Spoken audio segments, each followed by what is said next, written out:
antara kedua belah pihak. Syarat ijarah yang pertama itu ada kedua pihak harus berakal dan saling ridho. Yang kedua, barang atau jasa yang disewakan harus halal dan bermanfaat. Yang ketiga, waktu sewa dan upahnya harus jelas dan disepakati bersama. Yang keempat, barang bisa digunakan sesuai kesepakatan tanpa merusaknya. Kapan ijarah berakhir? Ijarah berakhir ketika waktu sewa sudah habis, barang yang disewakan rusak atau tidak bisa digunakan lagi. Salah satu pihak membatalkan dengan kesepakatan bersama. Pihak penyewa meninggal dunia bila sewa terkait jasanya, bukan barangnya. Dasar hukum ijarah. Dasar hukum ijarah ada pada Al-Quran surat At-Talaq ayat 6. Yang kedua ada pada hadis Nabi Sallallahu Alaihi Wasallam.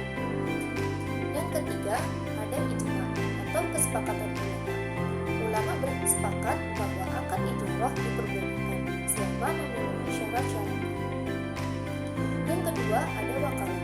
Wakalah adalah akad perwakilan, di mana seseorang memberi kuasa kepada orang lain untuk melakukan sesuatu atas namanya.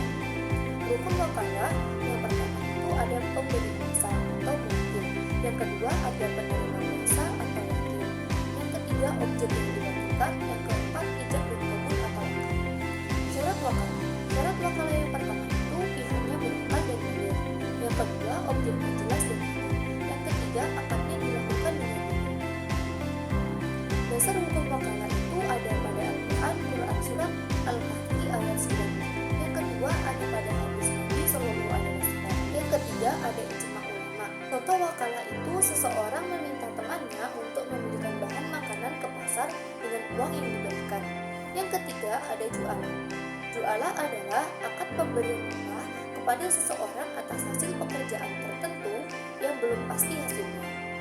Contohnya, seseorang berkata, siapa yang bisa menemukan kucing saya yang hilang, saya akan memberikan upah 100.000. Rukun jualah yang pertama itu ada pemberi upah atau ja'il, yang kedua penerima upah atau amil, yang ketiga pekerjaan yang dilakukan, yang keempat ada upah ju'un.